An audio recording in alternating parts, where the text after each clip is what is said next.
il la reprend ici et il dit, personne, après avoir allumé une lampe, ne la couvre d'un vase, ni ne la met sous un lit, mais on la met sur un porte-lampe, afin que ceux qui entrent voient la lumière. Alléluia. Donc, le Seigneur veut que la lumière brille dans la maison. Donc, que le ministère soit à l'œuvre. Et que le travail des ministères soit connu de tous. Parce que quoi? Il y a un travail qui est en train d'être fait. Le travail qui est en train d'être fait, souvenez-vous qu'il y a quelques semaines, on a parlé de... Lorsqu'on regardait le plan de Dieu pour l'homme, le projet de Dieu, le plan parfait de Dieu, on a vu qu'au début, il y avait des ténèbres. Mais à la fin du travail, on ne doit plus avoir de ténèbres. Regardons par exemple Genèse, comme on a dit. Genèse chapitre 1. On va lire le verset... le verset 2. La terre était informe et vide. Il y avait des ténèbres à la surface de l'abîme et l'Esprit de Dieu se mouvait au-dessus des eaux. Alléluia. Il y avait des ténèbres. Il y avait des ténèbres. Il y avait l'obscurité. Il y avait les ténèbres qui couvraient. Il y avait le chaos.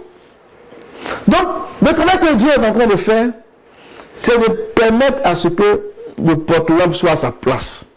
Amen. Le porte-lampe, c'est l'église. Lorsque le porte-lampe a sa place, c'est de s'assurer que les ministères sont à leur place. Et les ministères, ce sont les anges, ce sont les étoiles. Donc, quand les ministères sont à leur place, comme on le voit dans l'église d'Éphèse, elles vont commencer à donner de leur lumière. Mais la lumière qu'elles vont donner là, c'est pour que la lumière brille du milieu des ténèbres. Alléluia. C'est pour que la lumière brille du milieu du chaos. C'est pour que la lumière brille du milieu de la confusion. C'est pour que la lumière brille du milieu de la maladie. C'est pour que la lumière brille du milieu de la fatigue. Oh, que le Seigneur fasse briller sa lumière dans nos vies. Amen. Parce qu'il y a des chaos. Parce qu'il y a le chaos. Parce qu'il y a les ténèbres qui couvrent. Et les gens marchent, ils ne savent pas où ils vont. Les gens marchent, ils ne savent pas où ils vont. Ils tombent dans un trou. Les gens marchent, ils ne savent pas comment, ils ne savent pas où ils vont. Ils vivent, ils ne savent pas où ils vont. La vie n'a ni tête, n'a ni queue. Ils sont dans la confusion. Mais justement, le Seigneur vient répondre à cette préoccupation-là. Mais le Seigneur ne va pas faire jaillir une lumière. Même si quelques-uns peuvent avoir des révélations ou des lumières jaillissent symboliquement pour nous montrer le travail qu'il fait. Mais la lumière qui jaillit, c'est sa parole. Et c'est son esprit. Amen. Alléluia.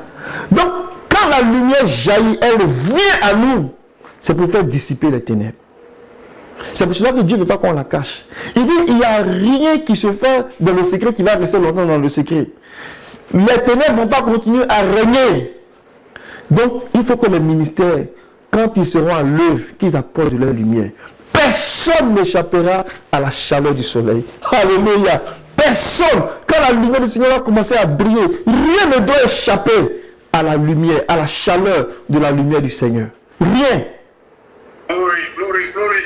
Alléluia. Rien ne doit échapper. Mais vraiment rien. Même si ton foyer est compliqué, la Bible dit que rien ne doit échapper. Alléluia. Allons-y dans Psaume 19. Amen. Rien ne doit échapper.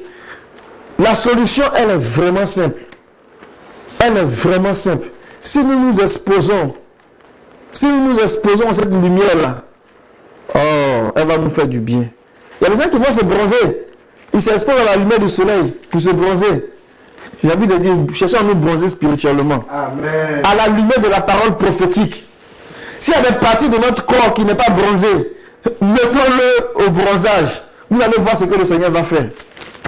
Le Seigneur va produire le miracle. Alléluia. Dans Psaume 19, en parlant, en typifiant sa personne à travers le jeune marié, verset 6 au verset 7.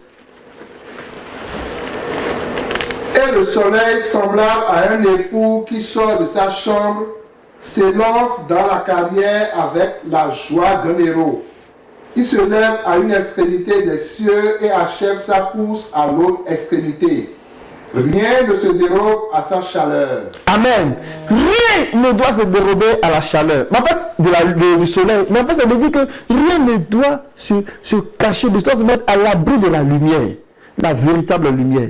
Il faut que les ténèbres là, soient dissipées avec la présence de la lumière. Par la présence de la lumière. C'est pour cela que quand la Bible dit que tout était comme un chaos, informe et vide, lorsque Dieu a examiné la situation, on dit l'esprit planait, l'esprit se mouvait sur les eaux, l'esprit inspectait, cherchait où se trouvaient les problèmes. Quand les choses ont été identifiées, il a libéré la lumière, il a libéré la parole. Alléluia. Et la lumière a commencé à briller. Mais quand la lumière a commencé à briller, il y avait encore de la nuit. Parce qu'il y a eu de la nuit et puis il y a eu un jour. Le travail n'était pas encore arrivé à son accomplissement. Mais lorsqu'on va dans le livre de l'Apocalypse, le dernier livre de la Révélation, regardez ce qui se passe là-bas.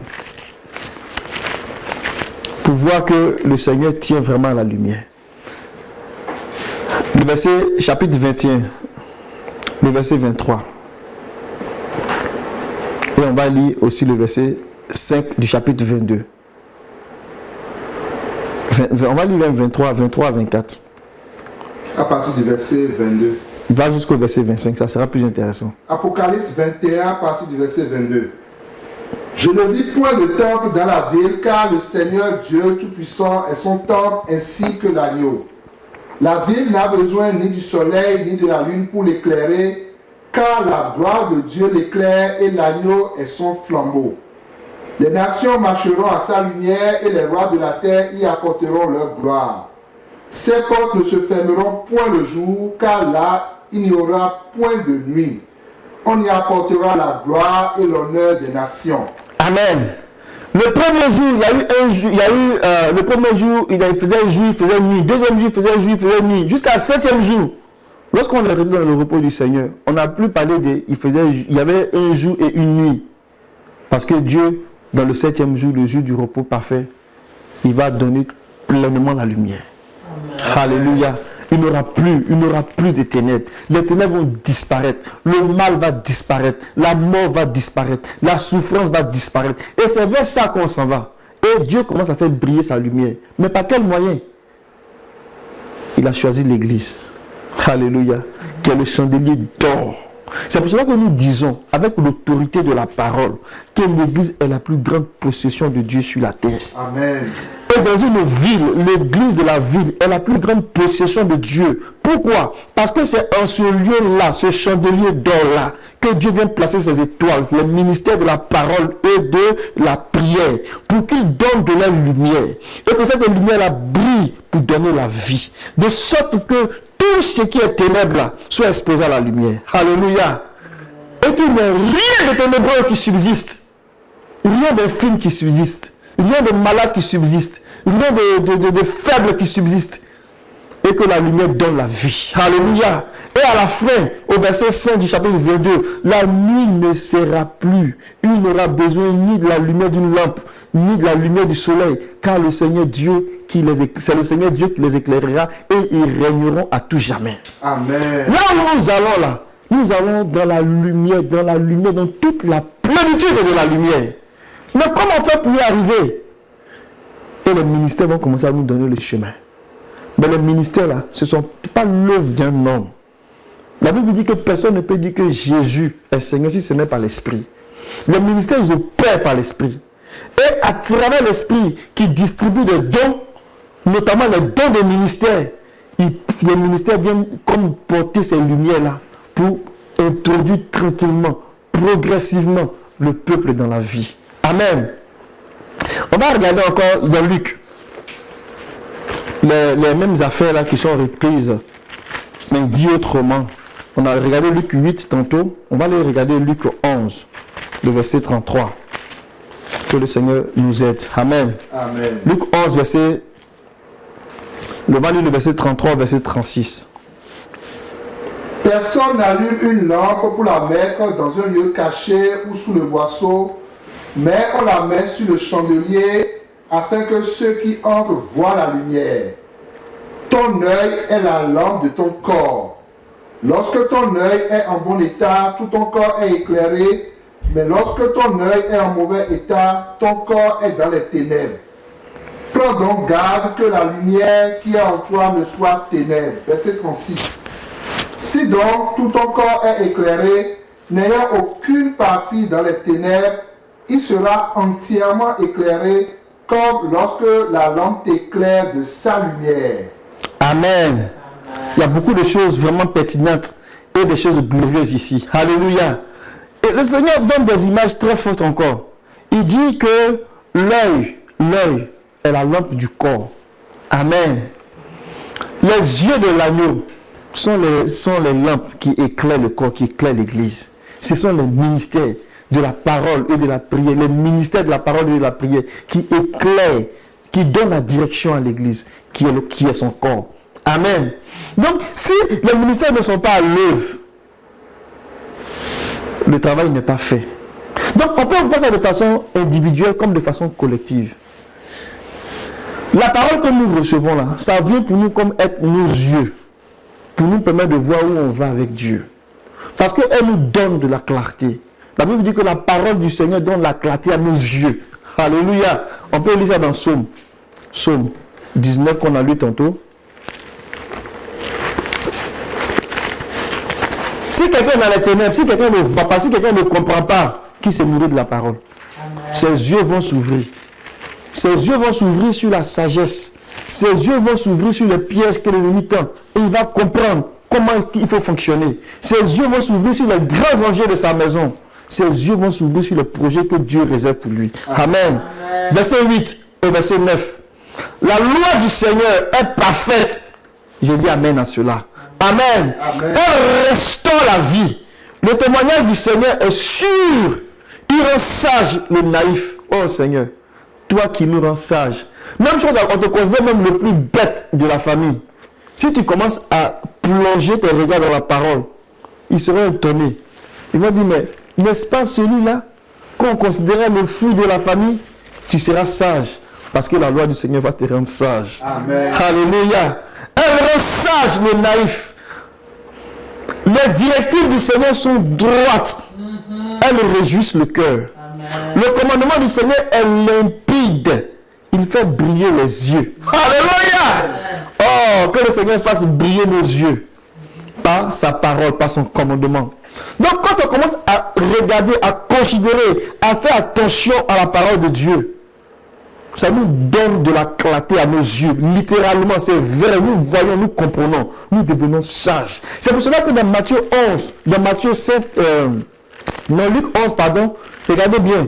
Quand il parlait de lampes, il a fait un lien qui est vraiment très pertinent. Au verset 18. Il dit, prenez garde à la manière dont vous écoutez. Quand on donnera à celui qui en a, mais à celui qui n'en a pas, on en enverra même ce qu'il pense avoir. Si on se contente de dire, on sait, mais on ne prend pas ça au sérieux, on ne va pas voir. Mais quand on écoute, et puis on a un cœur désireux, on a une ferme volonté de connaître les choses, elle va donner la clarté à nos yeux. Alléluia. D'un point de vue individuel, la parole donne de la clarté à nos yeux. Et nous voyons, c'est la lampe de notre corps. Mais de la même façon, c'est la lampe du corps qui est l'Église. Alléluia. C'est la parole, le ministère de la parole et de la prière là, qui donne les yeux de l'Église, qui donne à l'Église de fonctionner et de savoir où est-ce qu'elle va. C'est vraiment important. Amen. Que le Seigneur bénisse sa parole. Donc je voulais vraiment attirer notre attention sur ce bout-là. Dans Luc 11, le verset 36, le verset 35, il dit, prends donc garde que la lumière qui est en toi ne soit pas ténèbres. Si donc tout ton corps est illuminé, sans avoir aucune partie dans les ténèbres, il sera entièrement illuminé. Comme lorsque la lampe t'illumine de son éclat. Ça, c'est un principe que Paul a repris. Souvenez-vous, on l'avait vu une fois avec les frères. Il dit que quand on est exposé à la lumière, tout ce qui est exposé à la lumière devient lumière. C'est de ça que le Seigneur parle ici. Il dit, si tout ton corps est exposé, si tout ton corps est illuminé,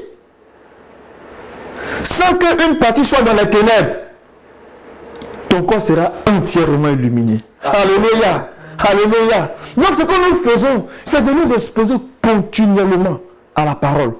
Continuellement à la parole. Toutes les zones, on cache rien au Seigneur. On dit, Seigneur, regarde, je m'expose ici, je me retourne ici, de tous les sens. C'est un scanner 360. Amen. On s'expose. Même les choses même qui sont des endroits, on ne veut pas donner ça au Seigneur. Exposons ça à la parole. Le Seigneur a une réponse à n'importe quelle situation. Amen. Le Seigneur a la réponse à n'importe quelle situation. N'importe quelle situation de notre vie, la parole a une réponse. Donc quand on s'expose à la parole, elle vient briller.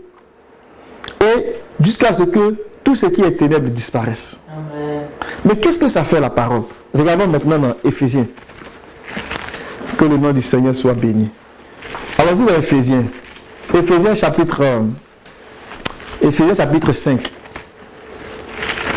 La lumière, ce n'est pas, quand on parle de lumière, là, il ne faut pas que ça reste parabole dans notre tête. Ça a des aspects concrets. Éphésiens 5.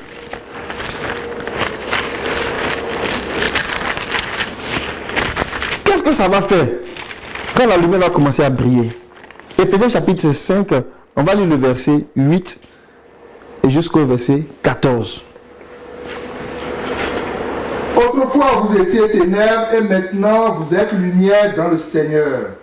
Marchez comme des enfants de lumière, car le fruit de la lumière consiste en toutes sortes de bonté, de justice et de vérité. Examinez ce qui est agréable au Seigneur et ne prenez point part aux œuvres infructueuses des ténèbres, mais plutôt condamnez-les.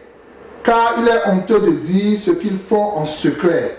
Mais tout ce qui est condamné est manifesté par la lumière, car tout ce qui est manifesté est lumière. C'est pour cela qu'il est dit, réveille-toi, toi qui dors, relève-toi d'entre les morts, et Christ t'éclairera. Prenez donc garde de vous conduire avec circonspection, non comme des insensés, mais comme des sages. Alléluia. Amen. Que le Seigneur bénisse sa parole. Oh, ne faisons pas comme les enfants d'Israël dans le désert. Ils ont dit, toujours la manne, toujours la manne, toujours la manne. Oh, c'est cette manne qui avait l'aspect du bélium. Alléluia. Amen. Cette nourriture qui descendait du ciel, qui avait le goût du miel, qui pouvait leur donner la force pour marcher dans le désert. Mais ils n'en avaient pas connaissance. Et le Seigneur dit ici que le fruit de la lumière, là, ça donne toutes sortes de bonnes œuvres. Alléluia. Toutes sortes de bonté là. Si tu veux avoir quelque chose de bon, tu veux faire quelque chose de bon là, c'est la lumière qui va donner ça. C'est pas autre chose. Ça va produire toutes sortes de bonnes choses, toutes sortes de bonnes œuvres. Ça vient de la lumière. Alléluia. Et il dit que ça va produire la justice. Ça va produire la vérité. Donc avec la parole, la lumière de la parole là, on va marcher dans la droiture. Amen. On ne peut pas faire semblant. Avec la lumière de la parole là, parce que ces commandements sont droits et justes, on va voir les bonnes œuvres se manifester autour de nous, dans nos vies, dans nos maisons, dans nos foyers. Alléluia. C'est le but que Dieu recherche. Quand la lumière brille là, tu ne peux pas être hypocrite. C'est pas possible. Non, non, non, non. Si tu te laisses exposer à la lumière, ça va t'amener à faire les bonnes œuvres que Dieu a préparées pour ceux qui l'aiment.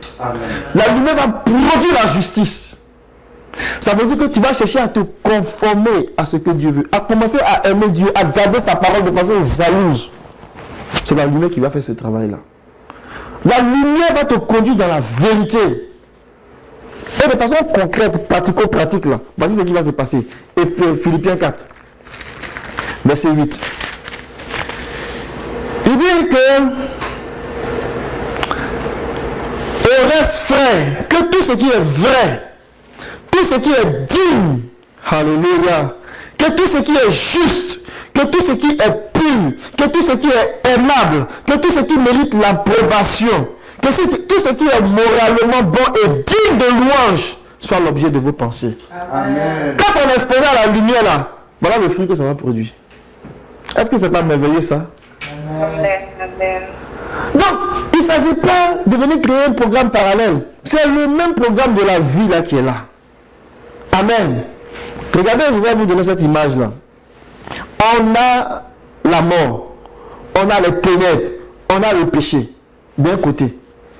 On a la vie, on a la lumière, on a la justice. Amen. Le péché là, l'iniquité là, ça va faire que les gens vont rester dans les ténèbres. Et les ténèbres, ça va les engloutir dans la mort. Voilà le schéma. Mais lorsque nous venons au Seigneur, il nous donne sa justice. Cette justice-là, qui est le fruit de la lumière, va nous conduire dans la vie. Justice, lumière et vie. Et on va rentrer dans la vie. Donc quand on dit que Dieu va nous donner la vie, ce n'est pas nécessairement on est là, on est couché, et puis un matin on se réveille dans la vie. Non, il y a un travail que Dieu fait. Donc Dieu met les éléments en place pour qu'à la fin nous ayons la vie. Amen. Je vais vous donner une image. On va aller dans Exode. Exode 14. Alléluia. Amen. Que le Seigneur nous aide. Amen. Exode 14. On l'a regardé tantôt. Lorsque le Seigneur délivrait les enfants d'Israël. On n'aura pas l'occasion de le regarder dans les détails. Mais le jour où le Seigneur devait libérer les enfants d'Israël, il faisait nuit. C'est dans la nuit que le Seigneur a travaillé. Alléluia. Amen. C'est à minuit qu'il a commencé à déclencher les hostilités. Et il a dit que lui-même, là, il va veiller ce jour-là. Alléluia. Il dit c'est une nuit de veille. Et je vais assister à la délivrance de mon peuple. Mais il faisait encore nuit. Mais il n'avait pas les regards seulement sur la nuit. Il voyait l'aurore qui s'en venait. Amen. Alléluia. Dans Exode 14. Cette nuit-là, on va lire le verset 20. Le verset 19 au verset 20. Il y a vraiment tellement de choses intéressantes là. On va lire le verset 19 au verset 20. On va sauter. Après, on va lire le verset 24. L'ange de Dieu qui allait devant le camp d'Israël partit et alla derrière eux. Et la colonne de nuée qui les précédait partit et se tint derrière eux. Elle se plaça entre le camp des Égyptiens et le camp d'Israël. Cette nuée était ténébreuse d'un côté et de l'autre, elle éclairait la nuit. Et les deux camps n'approchaient point l'un de l'autre pendant toute la nuit. Verset 24. À la veille du matin, l'Éternel de la colonne de feu et de nuée regarda le camp des Égyptiens et mit en désordre le camp des Égyptiens. Amen. Amen. On va regarder cette image-là pour voir un peu comment le Seigneur est en train d'opérer sa délivrance au milieu de nous. Il dit que dans le verset 42 du chapitre 12, là, il dit que ce fut une nuit de veille pour le Seigneur parce qu'il les fit sortir d'Égypte. Tous les Israélites dans leur génération, pour tous les Israélites dans toute leur génération, c'est une nuit de veille pour le Seigneur. Alléluia. Dans toute leur génération, même pour notre génération, ça serait une nuit de veille pour le Seigneur. Alléluia. Amen. Il va venir à minuit pour nous délivrer. Mais jusqu'au petit matin, la délivrance sera parfaite. Lorsqu'ils ont commencé à partir, à fuir, arrivé à un moment donné, la nuée qui était devant qui les conduisait, dans Exode 14, la Bible dit que la nuée s'est déplacée, elle est venue en arrière. Elle est venue en arrière pour s'interposer entre l'Égypte qui représentait les ténèbres et Israël qui représentait la lumière. Donc quand la lumière s'est interposée, la lumière a fait qu'il y avait les ténèbres du côté des Égyptiens, mais il y avait la lumière du côté d'Israël. Alléluia. C'était prophétique. Mes amis, aujourd'hui là, c'est la même affaire. Il y a les ténèbres du côté du monde, du côté des Égyptiens, mais du côté de l'église, il y a la lumière. Amen. Même si on a minuit, il dit, il vient à minuit. Alléluia. Amen. Mais il ne va pas dormir. C'est une nuit de veille pour lui, parce qu'il a un travail accompli jusqu'au petit matin. Le petit matin là, c'est l'aurore. Alléluia. Et Esaïe va reprendre ça. Regardez comment Esaïe va le dire. Esaïe 58, verset 8. Esaïe va reprendre cette image-là. Et il va nous montrer comment le Seigneur vient à notre secours. Il dit, alors ta lumière poindra comme l'aurore. Alléluia.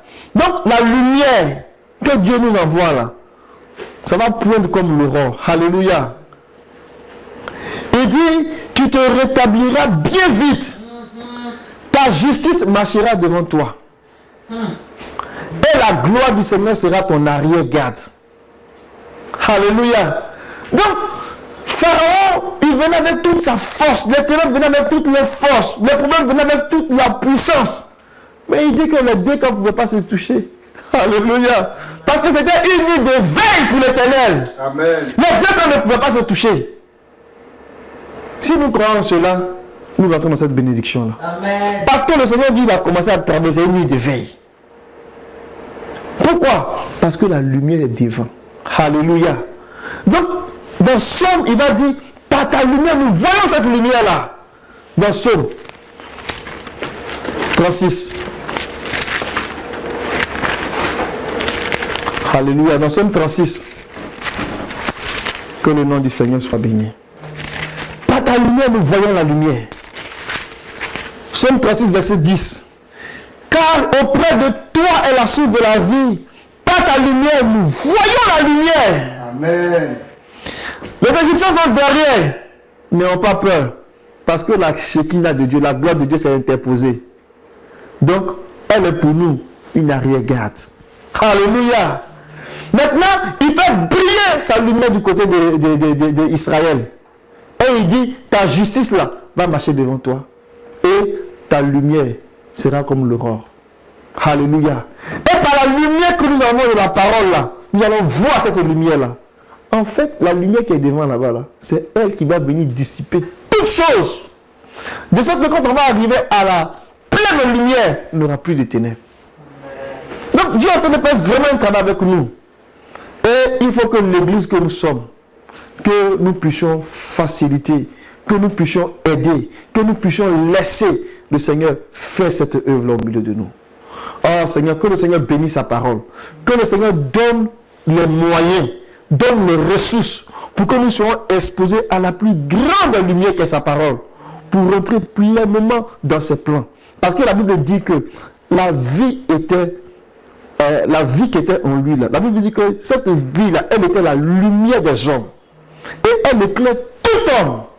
Alléluia. Et le Seigneur dit, vous êtes la lumière du monde. Alléluia. Et lui-même, il est la lumière du monde. Mais il dit de marcher dans la lumière pour devenir des fils de lumière. Oh, que le Seigneur nous expose dans la lumière. Que le Seigneur expose l'église de Québec à la lumière. Pour que nous soyons des fils de lumière. Et que les ténèbres soient dissipées autour de nous au nom de Jésus. Que le Seigneur bénisse sa parole.